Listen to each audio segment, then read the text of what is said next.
세계적인 투자 전문가는 말했습니다.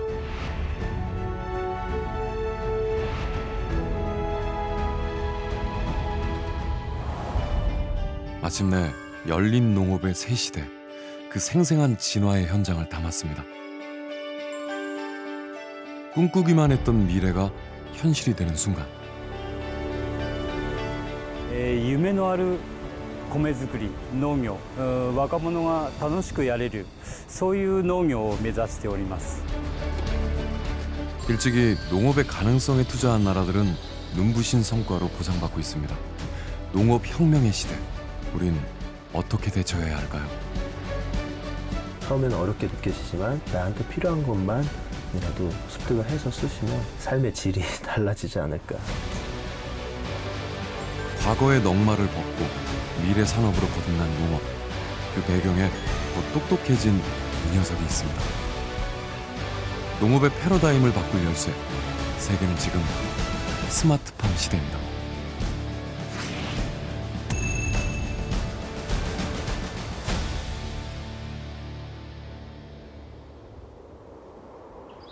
경상북도 상주의 한 딸기 농장, 이곳에서 특별한 부부를 만났습니다. 우리 몇 킬로나 내야 되는 거예요? 글쎄, 오늘은 어제 얼마 올렸어요? 200킬로? 지금은 22.5도예요. 매일 반복되는 부부의 아침 풍경. 지금 붙어서 아침에 이렇게 가볍게 한 바퀴를 이제 둘러보면서 간밤의 모종 상태나 이런 것들을 좀 체크를 하고 다시 이제 돌아가서 저희는 보통 수확을 하죠. 사실 농사를 시작한 지는 얼마 안 됐습니다. 부부는 대기업에서 탄탄대로를 걸어왔죠. 그러다 7년 전 고심 끝에 귀농이라는 과감한 결정을 합니다. 둘 다 이제 대기업에 다니고 있었기 때문에 이제 어느 정도 이제 그 뭐랄까 결정의 시기가 있었어요. 이제 계속 회사 생활을 할 것이냐, 아니면 회사를 그만두고 뭔가 다른 삶을 준비할 것이냐. 그 솔루션을 찾아가는 과정에서 저희가 이제 농촌이란 걸 바라봤던 거고요. 농업이란 걸 생각했기 때문에 누가 먼저 하자 이럴 거 없이 그냥 같이 찾아가는 과정이었습니다. 하루 두 차례 양손 가득 건강한 딸기를 수확하기까지 공부도 참 많이 했습니다. 투자 대비 효과가 확실한, 지금 생각해도 현명한 선택이었다는데요. 매년 증가한 수입은 지난해엔 무려 3억 원을 넘겼습니다. 오후 2시, 하루 중 기온이 가장 높은 이 시각이 되면 딸기하우스의 천장을 닫습니다. 그런데 문을 닫는 사람이 안 보이네요. 저기 아무도 안 계세요? 아, 여기 계셨네요. 농장이 아닌 컴퓨터 앞인데요. 네, 여기는 저희 이제 작업장 겸 제가 우리 시설물의 상태를 확인할 수 있는 뭐 그런 공간입니다.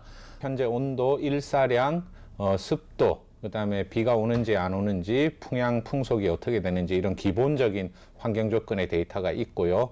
지금은 굉장히 더운 시기이기 때문에 낮에 햇빛이 많을 때 커튼을 닫아주고 오후에 이제 좀 햇빛이 싸그라들면 그때 다시 커튼을 열어주는 형태로 조작을 하고 있습니다.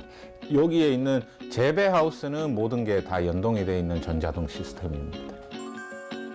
그렇습니다. 이곳은 첨단 정보통신 기술을 활용해 딸기 재배에 필요한 각종 데이터를 원격 자동으로 관리하는 스마트팜인데요.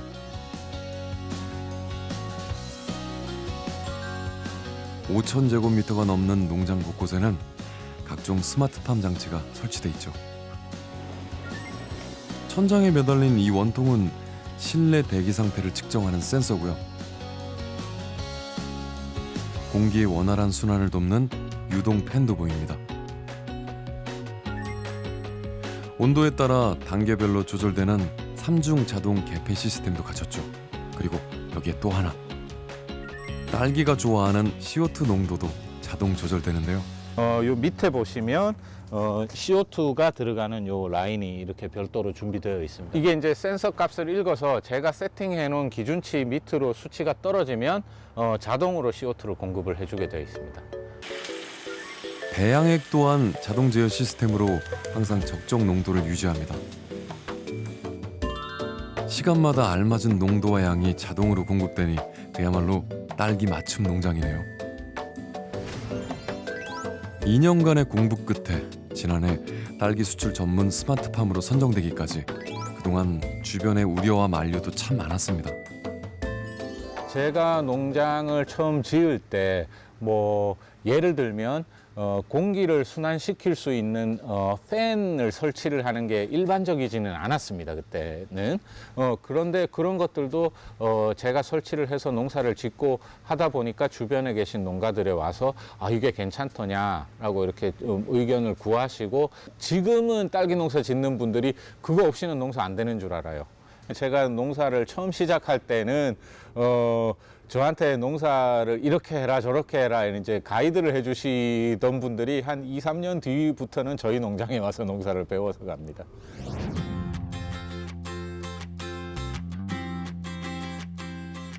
스마트팜은 시설 작물 재배에만 국한된 얘기가 아닙니다. 철원에서 2대째 낙농업을 이어가는 이곳은 스마트팜 도입 후 예전과는 180도 달라졌다는데요. 마침 밥 먹는 시간이었네요. 안녕. 신선한 우유 생산을 위해서 규칙적인 사료 공급은 필수. 녀석들의 엄마 김진숙 대표는 부모님이 젖소 10마리로 시작한 목장을 혼자 힘으로 90마리가 넘는 규모로 키워냈습니다. 낙농은 지금은 이제 뭐 거의 장치 산업이라고 말할 정도로 과거에 10마리, 20마리 짜던 그런 낙농은 이제 할 수가 없어요. 지난 2011년 50대 늦은 나이에 시작한 초보 농사꾼이지만 지역신문에 날 정도로 유명인이 됐습니다. 모두 스마트팜 도입 덕분이었죠. 창이 다 좁아서 이렇게 전부 커튼화가 되어 있어요. 비가 오면 강우 센서가 센서를 잡아서 자동으로 커튼을 내려줘요. 그러니까 과거에 그냥 비만 오면 뛰어나와서 예? 한 20, 30개도 넘던 그 커튼을 손으로 올리고 또 비가 그치면 손으로 다 내리고 하던 거를 지금은 자동으로 올라가고 자동으로 내려옵니다. 스마트팜 덕을 본 게 이뿐만이 아닙니다. 소마다 운동량이나 건강 상태, 유량을 고려해 사료 양도 다르다는데요. 비결은 간단합니다. 여기 보시면 소들이 목걸이가 다 달려있죠? 요걸 급액이라 그래요. 쉽게 말하면 컴퓨터로요. 내가 얘를 한 달에 사료를 5kg만 주세요 하면은 5kg를 설정을 해요. 그러면 얘가 요 안에 들어가면 5kg 이상은 안 나와요. 하루 종일 서 있어요. 또한 낙농업의 성패를 가르는 소의 발정 시기도 스마트팜 도입 후 정확하게 알 수 있다는데요. 여기 이제 스마트팜 발정 탐지기예요. 이제 소마다 다 달려있죠. 풀을 먹는 애들이니까 대세김질을 하잖아요. 그러니까 하루에 반출을 몇 번을 하는지, 이제 소의 온도, 그 다음에 많이 보여있던 움직임, 이제 그런 데이터들을 얘네가 받아서 컴퓨터로 넣어주는 거죠. 여기 보시면 발정 경고 떴죠? 2마리가 있다는 소리예요. 435번. 수정 날짜가 며칠인지, 귀에 달린 이 작은 차귤 칩이 수가 참 얼마나 똑똑하네요. 됐는지. 발정만 단순히 잡는 게 아니고 이렇게 건강까지. 이제 저희 집 같은 경우에는 저희 집에 그 진료하시는 원장님이 이 스마트팜 앱을 저희 집 걸 아예 저가 깔아드렸어요. 그러니까 굳이 저가 원장님한테 연락하지 않아도 원장님이 저희 목장에 스마트팜만 열어보시면 어떤 소가 수정이 필요한지, 어떤 소가 진료가 필요한지 원장님이 아시는 거죠. 목장에 다녀오자마자 김 대표님이 분주합니다. 짐이 한가득인 걸 보니 어디 멀리 가시나 봐요. 제가 다니고 있는 출산과에서 내일 졸업여행을 갑니다. 스마트팜이 없을 땐 저희 여행 꿈도 못 꿨어요. 근데 이제 스마트팜을 어느 정도 1년 하고서부터는 많게는 1년에 한 5번 정도, 적게는 3회 이상 지금 현재 꾸준히 가고 싶은 여행, 견학 뭐 다 다니고 있습니다. 아, 제가 정말 꿈꾸는 삶입니다. 그녀의 목장은 아버지 때와는 분명 달라졌습니다. 스마트팜이 있었기에 겁없이 제2의 인생을 시작할 수 있었죠. 하지만 시간이 흐를수록 안타까운 마음이 고개를 든다는데요. 발정 탐지기는 네덜란드 제품을 쓰고 있는데 그 기에 달린 요거 하나가 저희가 30만 원에 구입을 해요. 그러니까 60도 60개를 보시면 1,800만 원. 그러니까 총 드는 비용이 거의 2,800에서 3,000만 원 정도 돼요. 우리나라 저걸 못 만들어서 우리가 네덜란드제를 수입을 하고 있나요? 절대 아니죠. 데이터 기반이 없는 거예요. 저희가 데이터 기반이 없어서 외국 제품을 쓰는 거지 한국의 기술력이 없어서 저걸 만들지를 못해서 안 쓰는 게 아니에요. 쉽게 말하면 저희 집소 데이터가 지금 네덜란드로 가고 있습니다. 아직 낙농업 스마트팜 장비는 수입 제품이 대부분인 상황. 이 장비에 축적된 데이터 역시 외국으로 빠져나가고 있어서 국내 낙농업자들의 고민이 깊다고 합니다. 과거의 농업 경쟁력은 야, 저 농가는 어떤 시설을 갖고 있지? 어떤 장비를 갖고 있지? 또 어떤 기술을 갖고 있지? 이게 농업 경쟁력이 잣대였다면 이 스마트 농업이 되면서는요. 야, 저 농가는 어떤 인공지능 기술을 갖고 있지? 야, 저 농가는 어떤 빅데이터를 갖고 있지? 이렇게 그 농업의 경쟁력을 가름하는 잣대가 바뀌고 있다는 거죠.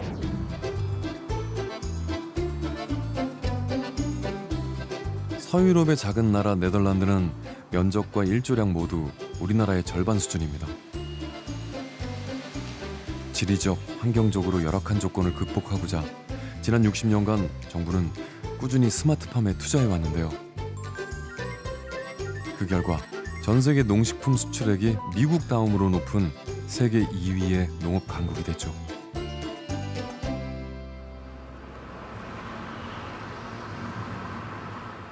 암스테르담에서 2시간 거리의 시골 마을의 목장. 과연 네덜란드의 스마트팜은 어떤 모습일지 궁금한데요. 젖소들이 일렬로 줄을 섭니다. 뭔가에 홀린 듯 차례로 이동하는데요. 너희들 어디 가는 거니?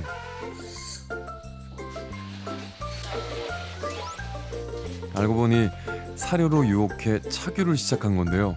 자동으로 젖꼭지를 찾아 소독해서 착유까지 사람 손을 거치지 않고 일사천리로 진행됩니다. 게다가 생산량까지 증가하니 효자도 이런 효자가 없죠. 이렇게 자동으로 착유한 우유는 실시간 모니터링이 가능한데요. 2,000 liters more.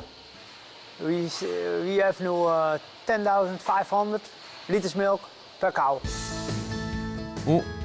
너 누구니? 예, 일명 푸시어 로봇으로 불리는 이 녀석은 옛날 SF 영화에나 나올 법한 비주얼이지만 수시로 오가며 소들이 먹기 좋게 여물을 밀어주는 일을 합니다. 덕분에 허리 굽힐 필요가 없죠. 작지만 강한 이 녀석은 24시간 목장을 누비며 바닥에 쌓인 소의 배설물을 청소하는데요. 이곳에선 대부분의 일을 로봇이 대신합니다.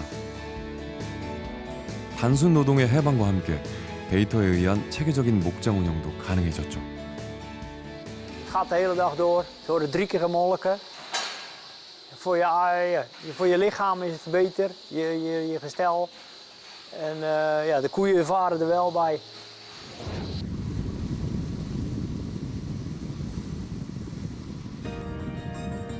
오늘날 네덜란드를 만들어준 1등 공신. 세계 최대의 첨단 온실 단지 에그리포트 7에 왔습니다. 2006년 간척지 위에 조성된 이곳은 미래 농업 모델로서 전 세계의 주목을 받고 있는데요. 이중으로 제작해 작물 재배에 효과적인 온실 설비를 비롯해 개인 태그를 부착한 센서 시스템을 도입했기 때문이죠. 입주자들의 편의를 위한 시설은 또 있습니다. Only we have trolleys automatically moving to the sorting and packaging area, automatically weighted, automatically emptied. That's all controlled by computers.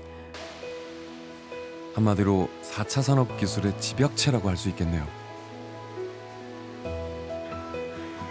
그런데 무려 1000헥타르가 넘는 온실을 자동으로 관리하다 보면 환경오염이나 비용 문제는 없을까요?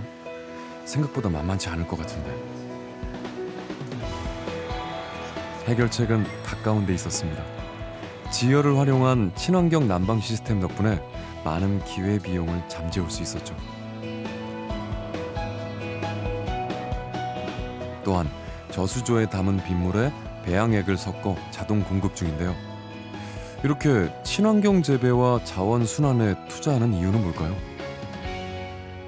What you see in the Netherlands that the policy is changing in the direction of more emphasis on the environment and climate issues.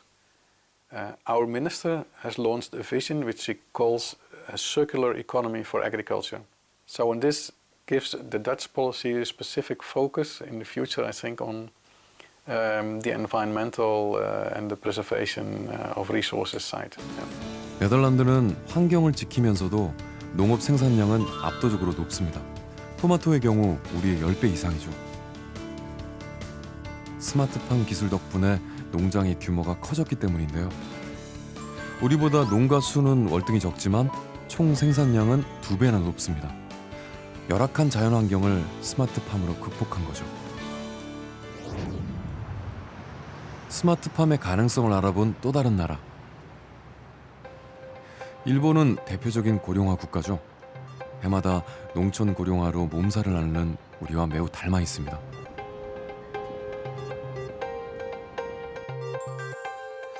무려 20여 년째 농촌 인구는 하향 곡선을, 평균 연령은 66세를 웃돌며 상향 곡선을 그리고 있죠.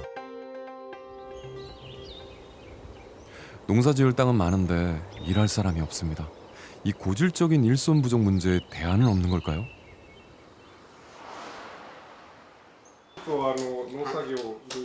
일본의 대표 농기계 제조사인 이곳은 최근 기존 제품에서 벗어난 연구가 한창입니다.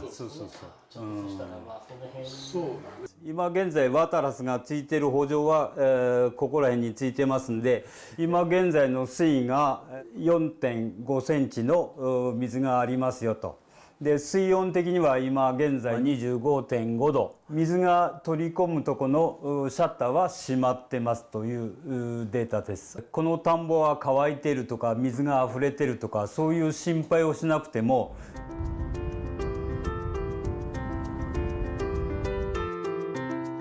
이 업체가 관리하는 인근 지역은 약 130헥타르 정도. 지난 2014년부터 새로운 수경 시스템을 도입 중입니다.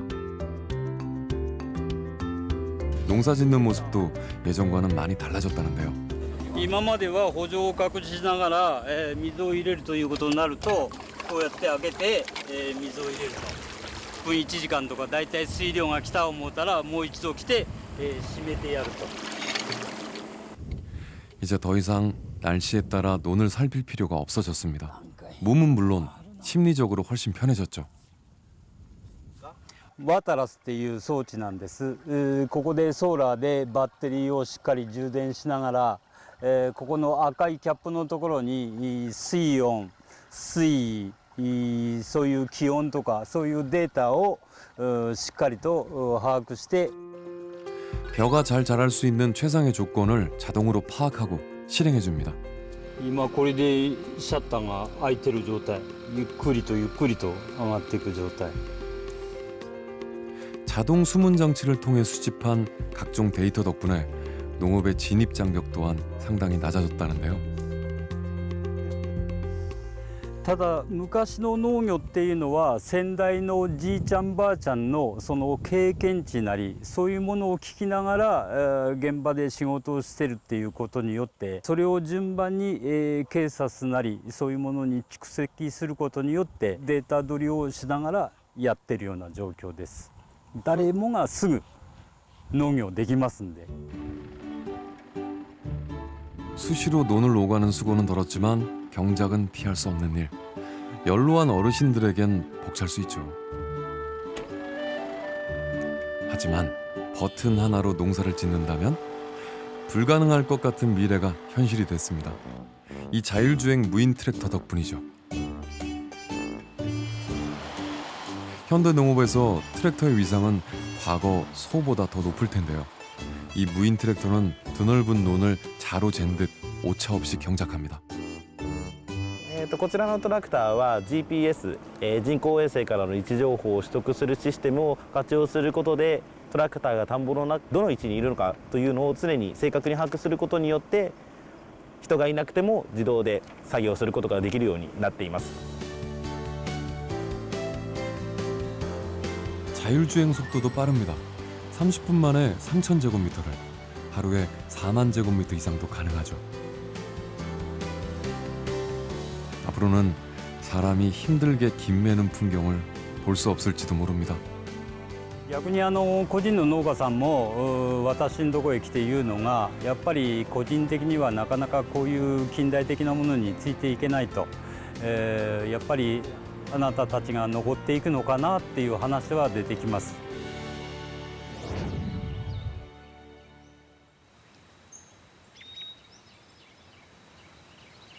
벌써 19년째 토마토 농장을 운영하는 켄지 씨를 만났습니다. 베테랑 농사꾼인 그도 최근 스마트팜을 만나면서 일하기가 훨씬 수월해졌다는데요. そうですね、収量的にはだいぶ栽培技術の方も向上してますので、若干ではありますけれども少しずつ増えてるような感じではあります。 그가 뭔가 보여주겠다며 앞장섭니다. 자신감이 넘치는데요.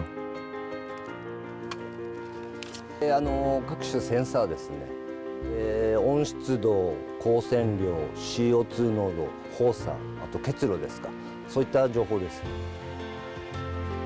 농사를 지으며 병충해를 피하려면 단연간 쌓은 경험을 바탕으로 한 일종의 노하우가 필수였습니다. 하지만 그 부작용도 많았죠. 今までは病害予測の機能がなかったので、自分の感覚、勘っていいますか、そういうもので判断するしかなかったので、後手に回ってしまって、病気を蔓延させてしまったりっていうような感じで収量の方が大幅に減ってしまったりっていうような現象でした。はい。 이 농장의 센서는 AI 기술을 활용해 병충해 예방이 가능하다는데요. 次が感染リスクですね、肺ロカビ病とハカビ病なんですけども、これも危険度が低中高って3段階あるんですけど、今は低の状態なんで、ほとんど病気の心配はないというような感じですね。 건전지를 넣어 걸어두기만 하면 설치가 되니 정말 간편하죠. 세대를 넘어 함께할 수 있는 농업. 켄지 씨는 스마트팜에서 답을 찾았습니다. うちもですね、息子の方が3月から就農してトマト作りの方一緒に始まったんですけど、息子に教えてなかったこともですね、過去のデータを息子が自分なりに見てですね、この時期に親父はこんな管理してたんだなっていうことが分かるので、息子にとっても私にとっても、プランテクトのデータがあれば自分の思うように、栽培できるというそういう利点がありますよね。 늙어버린 농촌의 일손 부족 해결. 일본 정부는 인공지능, 정보통신기술, 로봇, 사물 인터넷 등을 활용한 스마트팜에서 해법을 모색하고 있습니다. 실제로 일본의 스마트팜 시장은 꾸준히 증가해 2023년엔 2배를 훌쩍 넘을 것으로 예상되는데요. 農作業っていうのは、日本人のその一つの頭の中でやはりきつい、汚い、それから危険という我々 3K と呼んでるんですけども、で我々スマート農業によってですね、やっぱり農業が儲かる、魅力的なビジネスにしなきゃいかんと、そういうふうに思ってるんですね。で、これがこうすることで、若い人が参入して農業が持続的なそのループを回っていくと。 전 세대를 아우를 수 있는 미래 산업으로서의 도약. 농업 선진국들이 지속적으로 스마트팜에 투자하는 이유가 바로 여기에 있습니다. 시설원의 분야에서는 네덜란드, 이스라엘, 일본이 ICT 기술을 활용하여 스마트팜을 상용화하는 단계까지 와 있습니다. 우리나라도 2022년까지 스마트팜이 경제성을 확보하여 상용화될 수 있도록 최선을 다하고 있습니다.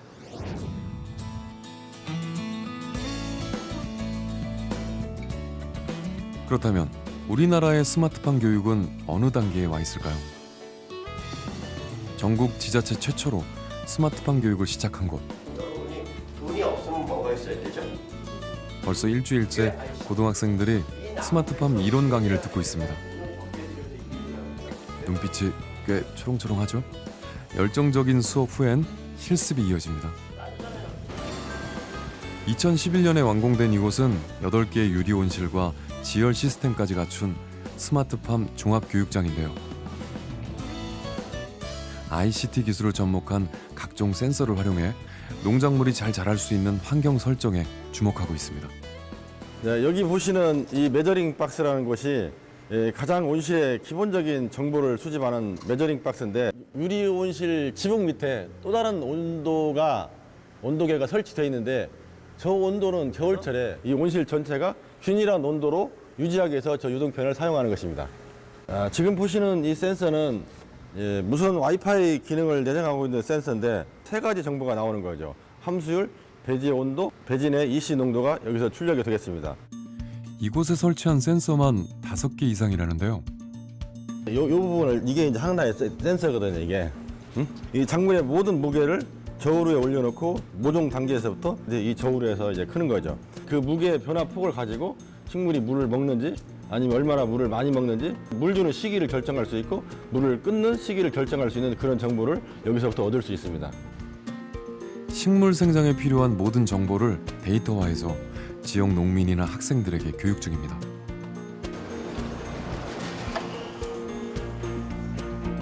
작물별로 환경 제어가 필요한 요소도 다르죠. 이곳에서는 무엇보다 조명이 핵심, 낮과 밤 시간을 인위적으로 조절하는 건데요. 국화가 자라는 데 필요한 다른 요소보다 시간에 집중하는 이유, 무엇 때문일까요?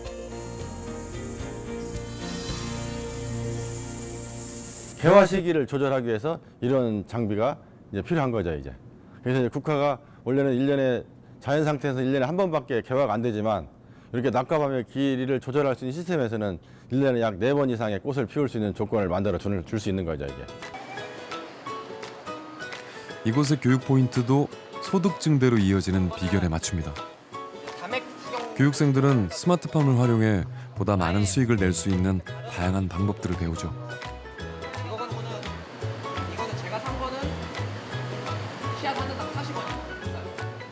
저도 이제 이와 같이 스마트팜으로 통해서 작물을 키우고 싶어요.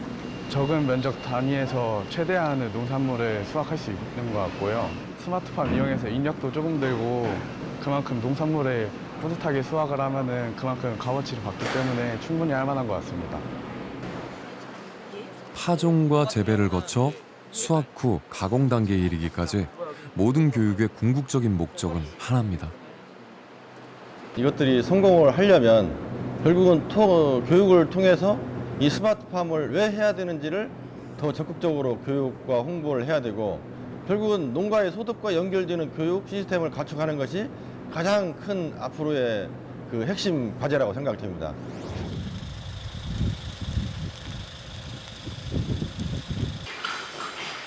농업의 변화를 요구하는 시대, 그 속에서 기회를 포착한 사람이 있습니다. 이곳의 대표 김민수 씨는 아버지의 뒤를 이어 일찌감치 버섯 농사의 길로 뛰어들었습니다.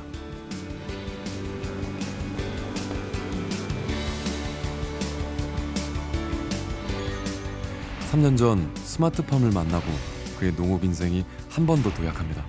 이제는 스마트팜 전문가로 불린다는데요. 처음 시작할 때는 당연히 소규모로 직접 하나하나 제 손을 거쳐가면서 이렇게 장치들을 설치하고 확장해 나가는 거죠. 이렇게 늘어난 기계만 60여 대, 미래를 위한 과감한 투자였습니다. 총 43개의 버섯 재배장은 온습도, CO2, 냉난방과 가습까지 모두 원격으로 제어가 가능합니다.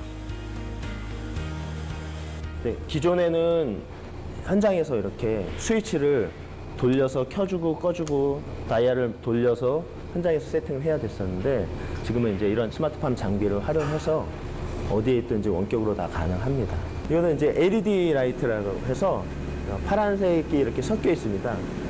버섯이 좋아하는 색깔을 섞어서 빛의 밝기를 제가 원하는 대로 단계별로 나눠서 컨트롤할 수가 있습니다. 제가 밝기를 지금 9단계로 되어 있는 거를 약 한 2단계 정도로 바꿔볼게요.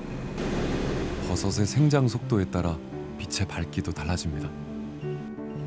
다시 밝기를 원래대로 밝게 해보겠습니다. 그에게 스마트팜은 이제 필수라는데요. 제가 해외 출장도 자주 가는데 해외 출장을 가더라도 하루에 수차례 필요에 의하면 또 제어도 하면서 이렇게 버섯을 관찰하고 키우고 있죠. 기존의 장치들은 주기적인 업그레이드로 발전을 거듭하고 있죠. 그리고 여기 그의 비밀 병기가 있습니다. 재배하는 첫날서부터 끝나는 8일, 9일, 10일차까지의 스케줄을 한 번에 집어넣고 재배를 시작만 눌러버리면 제가 손을 하나도 안 대도 재배가 끝날 때까지 거의 95% 비슷한 품질의 버섯을 생산해낼 수 있는 거예요.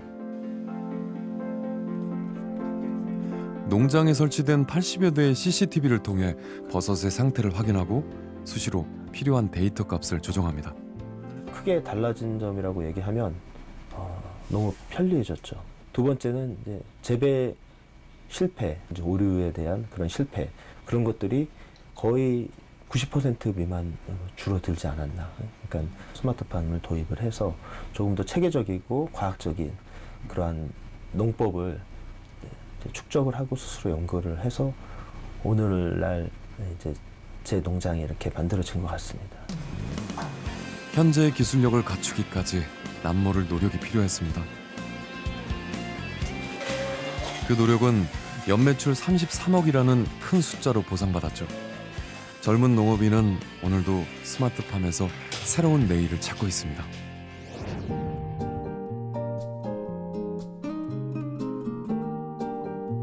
전 세대의 인기 만점인 다육식물. 그렇죠.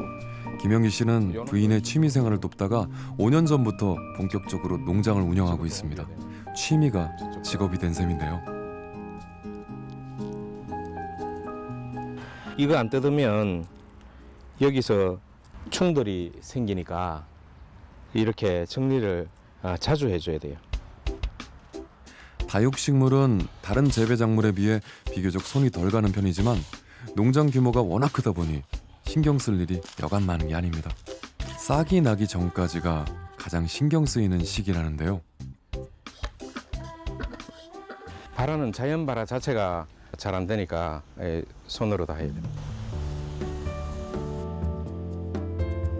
약 2년 전 여름 부부는 우연한 사건을 계기로 스마트팜 도입을 결심했습니다. 외출하려고 오니까 이거를 비닐을 한번 열어놓고 갔었는데 그때 여름 한여름이었거든요. 소나기가 오는 바람에 물이 가득 담겨져서 애들이 완전히 3일을 갔다 왔는데 너무 뜨거워서 다 이렇게 내려앉아 버린 거예요. 그래가지고 이제 안 되겠다, 이거를 우리가 없어도 자동으로 이렇게 문을 열고 닫고 할 수 있는 시설을 만들어야 되겠다, 이래서 이제 열기를 했을 때 시간까지 설정이 가능을 하고요. 그 어느 정도 열 건지 닫을 건지, 전체를 열 건지 닫을 건지를 확인을 하시면서 실행을 할 수 있습니다. 이제는 하루 2번 천장 개폐부터 온습도, 통풍까지 원격 제어가 가능해졌는데요. 농장은 커져도 일은 훨씬 수월해졌습니다. 조금 더 일찍 알았더라면 하는 아쉬움이 큽니다. 네덜란드라든가 이런 나라에서는 안전 첨단 장비를 갖춘 스마트팜 사업이 진행되고 있는데 우리나라는 도입된 지가 불과 한 4, 5년밖에 안 되고 또 우리나라에서 지금 제일 약점이 어떤 빅데이터가 구축되지 않았다 하는 점입니다. 그래서 간에서도 지금 현재 빅데이터를 구축하기 위한 노력이 굉장히 가중되는 걸로 알고 있습니다. 우리 실정에 맞는 우리 스마트팜을 개발한다면 선진 애국처럼 못지않아 우리의 나라에 맞는 어떤 스마트팜이 자체적인 모델이 개발되지 않겠나 싶습니다. 효과적인 환경 제어는 농장의 수익 증대로 이어졌죠. 이런 식물들은 다육식물 중에 변이가 온 식물들입니다. 이런 금들은 그 인터넷상에서는 3천만 원 정도 올라와 있는 식물들입니다. 이런 이렇게 작은 것들이 예. 비단 한 분야만이 아닌 스마트팜의 확산은 거스를 수 없는 하나의 흐름으로 나타나고 있습니다. 국내 스마트팜 시장도 해마다 증가하고 있는데요. 최근 4년 만에 2배 가까이 증가하며 높은 성장세를 보여주고 있죠. 스마트 농업이 증가하는 이유 중에 하나는 일단 보십시오. 인구가 늘고 있어요. 그렇죠? 식량 생산은 거기에 따라가지 못하고 있습니다. 또 물 부족 문제, 환경 문제로 그 농지는 계속 줄어들고 있습니다. 이런 차원에서 세계의 먹거리 문제가 심각한데 다행스럽게 여기에 4차 산업 기술이라는 것이 비약적으로 발전하면서 농업의 생산성을 높일 수 있는 이런 계기가 만들어진 거죠.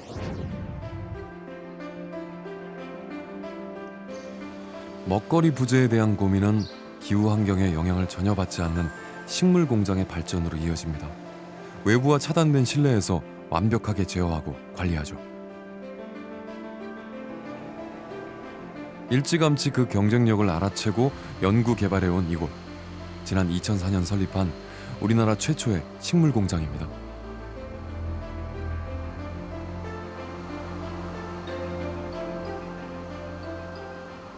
네, 여기는 이제 식물 공장이라는 곳으로 외부와 차단이 되어 있는 시설 안에서 식물을 자랄 수 있는 환경을 인위적으로 조절해서 식물을 키우는 시스템입니다. 주로 저희는 엽채류랑 허브류, 어린 채소를 포함해서 총 10가지 정도를 재배를 하고 있습니다. 이곳엔 사람의 노동력이 거의 필요하지 않습니다. 로봇 트레이가 알아서 재배 상태에 따라 위치를 옮겨주거든요. 또한 수경 재배법으로 미세먼지나 토양 오염에서도 자유롭습니다. 태양 대신 LED 조명으로 광원을 공급합니다. 식물 종류에 따라 최적의 광원으로 바꿀 수 있죠. 질은 물론 양에서도 노지 재배에 비해 엄청난 차이를 보이는데요. 저희가 파종부터 소화까지 이제 수확하는 기간이 약 37일에서 39일 정도가 소요되기 때문에 노지에 비해 한 두세 배 정도 단축이 될 수 있고요. 한 단이 아니고 여러 단으로 다단 재배를 하기 때문에 그만큼 면적도 늘어난다고 보실 수가 있습니다. 식물 공장 불모지나 다름없었던 당시 한국에서 쉽지 않은 도전을 한 이유는 무엇이었을까요? 대한민국은 사시사철 그 사계절이 뚜렷하지 않습니까? 근데 해보니까 그 여름철 혹서기 그리고 겨울철 혹한기 때 1년에 약 한 5개월 정도 그때 채소 재배가 잘 안 됩니다. 가격은 폭등하고 공급은 잘 안 되고 이 채소를 안정적으로 생산하기 위한 방법이 없을까 고민을 하다가 10년 전에 식물공장이라는 카테고리를 발견하게 됐고 그때부터 연구 개발을 하면서 지금까지 오게 됐습니다. 완벽하게 제어된 환경에서 생산한 채소는 수확에서 그치지 않고 샐러드 완제품으로 가공하는데요. 이렇게 또 한 번 부가가치를 올렸죠. 덕분에 지난 2004년 설립 첫 해 매출 17억에서 지난해엔 무려 440억으로 눈부신 성장을 이뤘습니다.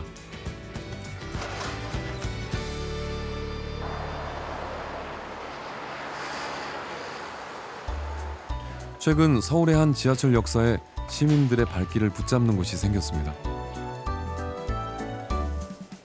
지난 5월 문을 연 소형 식물 공장입니다. 시민들은 이곳에서 재배한 식물을 육안으로 확인하고 샐러드 자판기에서 직접 구매할 수 있는데요. 반응이 뜨겁습니다.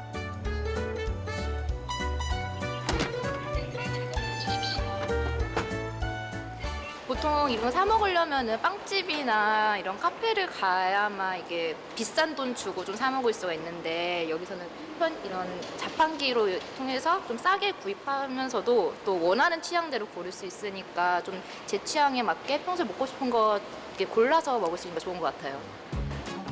이곳에서 생산되는 채소만 한 달 평균 150kg.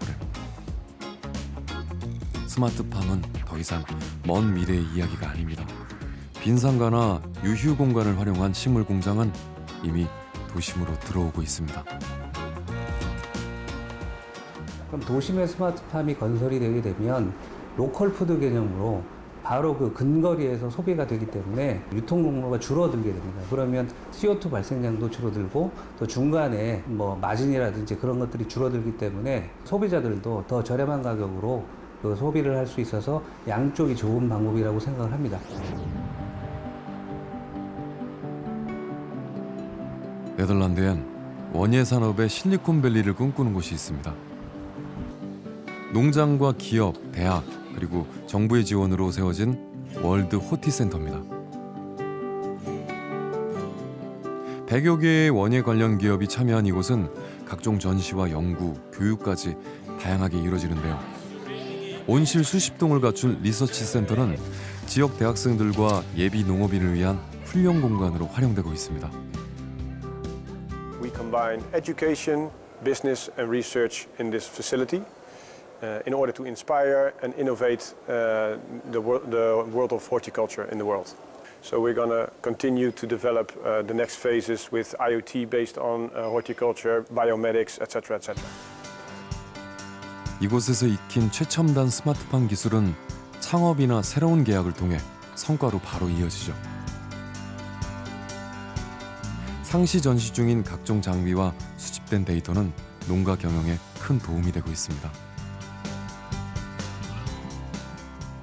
우리나라는 조금 교육이 대학은 대학별로 이루어지고 있고 또 농민교육은 농민교육대로 이루어지고 있고 이렇게 조금 분산돼 가지고 이루어지고 있다는 느낌이 듭니다. 이런 것들이 함께 어우러져서 연구 실증이 학생들하고도 이루어지고 있고 그것이 교육 차원에서도 같이 어우러지고 또 외국의 선진 그 교육 과정들을 또 과감하게 도입을 해서 진짜 청년 농부들이 자기가 꿈을 단시간 내에 펼칠 수 있도록 체계적인 교육이 좀 되었으면 좋겠다 하는 그런 바람을 가져봅니다.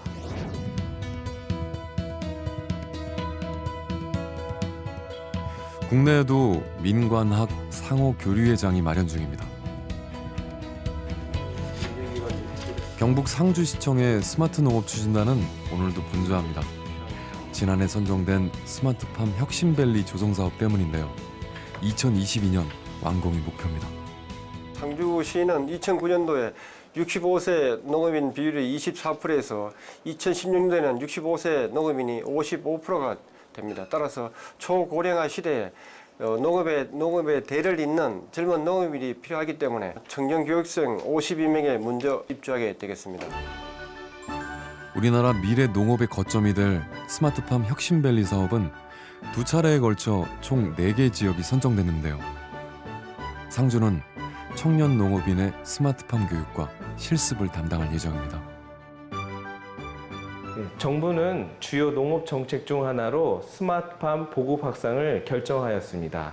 경북 상주의 스마트팜 혁신밸리는 향후 20년간 혁신의 아이콘이 될 수 있도록 에너지 자립의 대형 첨단 유리온실을 중점으로 개발되며 이를 120% 활용할 수 있는 스마트팜 환경 제어 및 재배 시스템이 구축될 수 있도록 중앙정부, 지자체, 관련 산업계 및 학계에서도 정책, 기술 및 이론 자문을 활발히 하고 있습니다.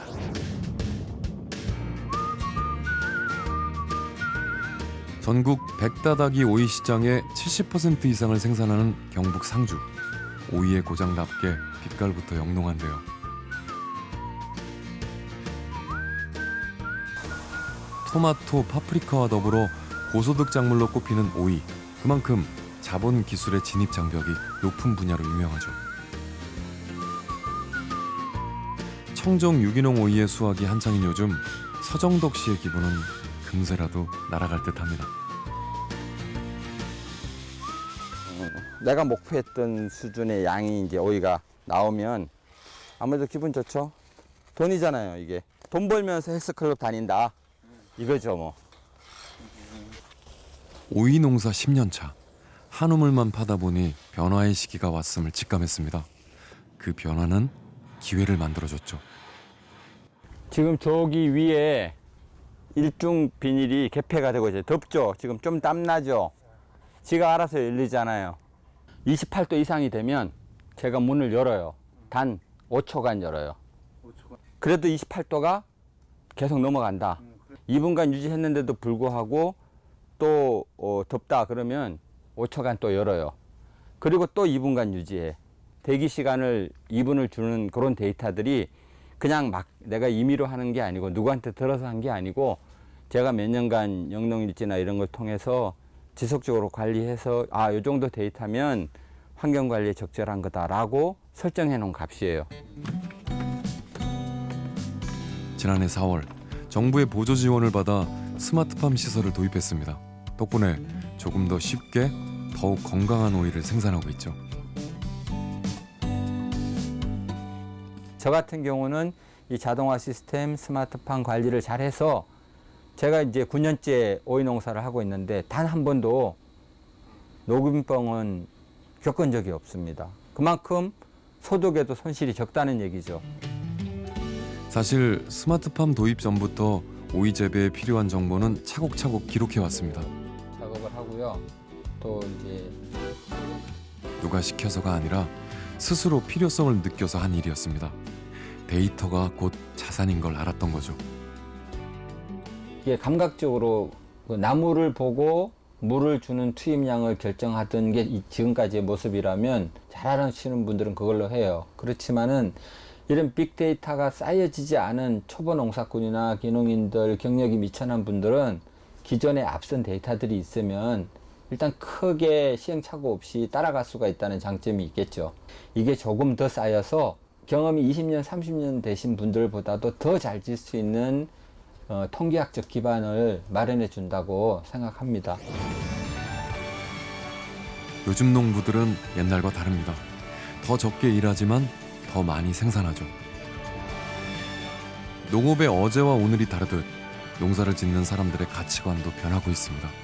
그 중심에 스마트팜이 있죠. 미국이나 유럽의 이런 스마트 농업을 자동차로 비유한다 그러면 시속 한 80km, 90km로 가는 것 같아요. 근데 안타깝게도 우리 한국 농업 같은 경우에는 그 필요성은 인지하고 있지만 아직 이제 출발 단계라고 볼 수 있으면 될 것 같고요. 그래서 아직 우리가 빨리 거기에 따라가지 못하면 한국과 이런 선진 농업 간의 격차는 더 벌어질 수밖에 없기 때문에 시급히 이 스마트 농업에 관심을 가질 필요가 있지 않나 이런 생각이 듭니다. 스마트팜이란 이름의 거대한 파도가 전 세계를 강타하고 있습니다.